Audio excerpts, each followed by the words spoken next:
I think it's going to take him a little time to develop, but this kid is going to be an absolute star, and I love the way he's trending, Mal. But you keep saying the Kings. Why would the Suns pass on him?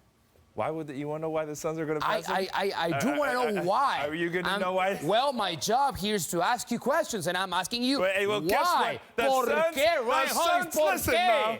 The Suns are going to pass on him for Luka Doncic. Wow. Listen, when I played in the Spanish league, this kid was about 16 or 17 years old at the time, balling out for Real Madrid. And for those who don't know, if this is baseball, he's playing for the Yankees at 16 years old. Wait. If this is soccer, he's Cristiano Ronaldo with Real Madrid.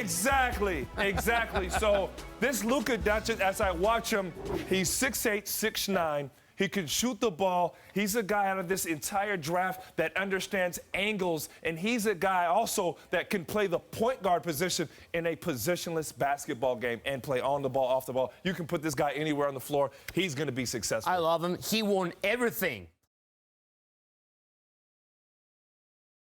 You know your stuff. You put it out there, but are you kidding me to tell me that Luka shouldn't have been number one? I've been screaming from the mountaintops this kid should have been drafted number one. I played in the Spanish league the same time Luka was there. The one thing I know about that league is very skill-based. There's no weaknesses in this kid's game. He's been playing against grown men. So as he gets to the NBA, that transition was going to be seamless. If you see the way that the NBA basketball is played today, it's very positionless. It's very guard-oriented. Those are the guys that go and win you. Hear me. They win you championships. So Luka Doncic is a guy who's 6'8". He can play the point guard position. He can dribble, shoot, pass. If there's one knock you got to find, Shanae, it's athleticism, and I understand that. And if I look at Ayton, I love what Ayton does. He's not Garnett. He's not Shaquille O'Neal. This isn't a guy, this ain't Joel Embiid. This isn't a guy that just tears down NBA defense. If I look at Trae Young, important that the Phoenix Suns don't mess this up. He's right there in Arizona. He's right down the road. You need a box office attraction who can flat out ball, who's a big boy, the size, the athleticism, and the combination of all of those things with his gifts that you simply can't teach. I don't give a damn about how this kid in Europe looks. I understand he's a 6'8" point guard. He's surreal. He'll probably be the number 2 overall pick. If it were anybody else, of course you take those things into consideration. But in Phoenix, considering the level of ineptitude that they have raked that city with in terms of its basketball product that they put out on the floor, DeAndre Ayton, there is nothing to think about. There is nothing to talk about. There is nothing to debate. There is absolutely nothing to consider. You have to take DeAndre Ayton with the number 1 overall pick because you are the Phoenix Suns. Anybody else, you can debate it, you can throw it up in the air. But my God, what they have been subjected to in terms of their basketball product since the days that Steve Nash and Mike D'Antoni left. I mean, come on. You've got to take this kid number 1 overall. If I'm the Phoenix Suns, I change my phone line. I cut it off. I don't talk to anybody. I'm not answering anybody. I'm not entertaining anything, Max. I'm taking DeAndre Ayton. I'm not even talking to anybody about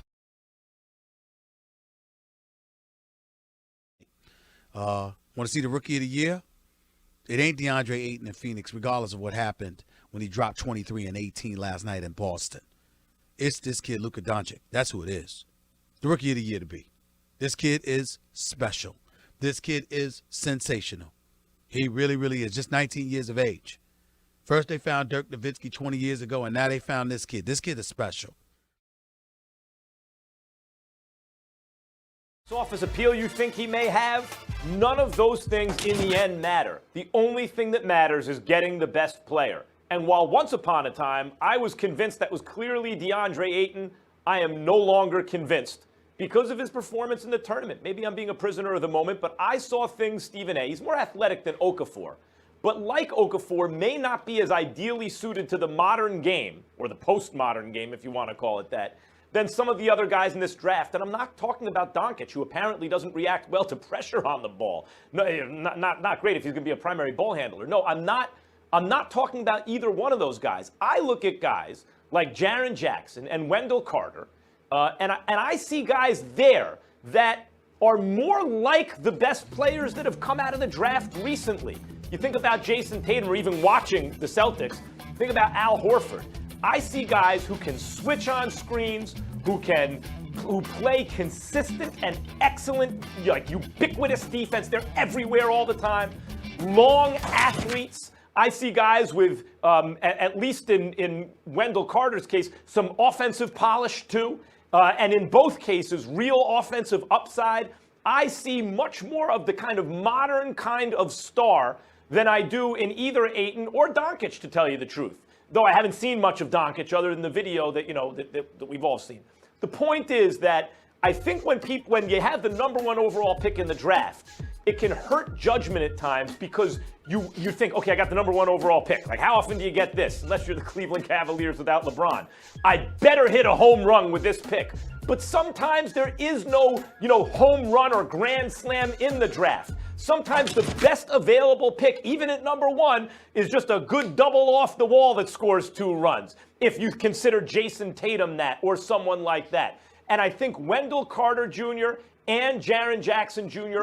fit that description, and I'd be afraid. I'm not saying you don't take Ayton number 1. I just don't think it's a slam dunk, so to speak, because I would be concerned that the wish casting, the desire for him to hit that home run with the number 1 pick, the fact that he is so big and already offensively so good, will lead a team to make a mistake. I think they should give very careful consideration to the other players I just mentioned. He's the best player taken in the draft, including Ben Simmons, in the last 3 years.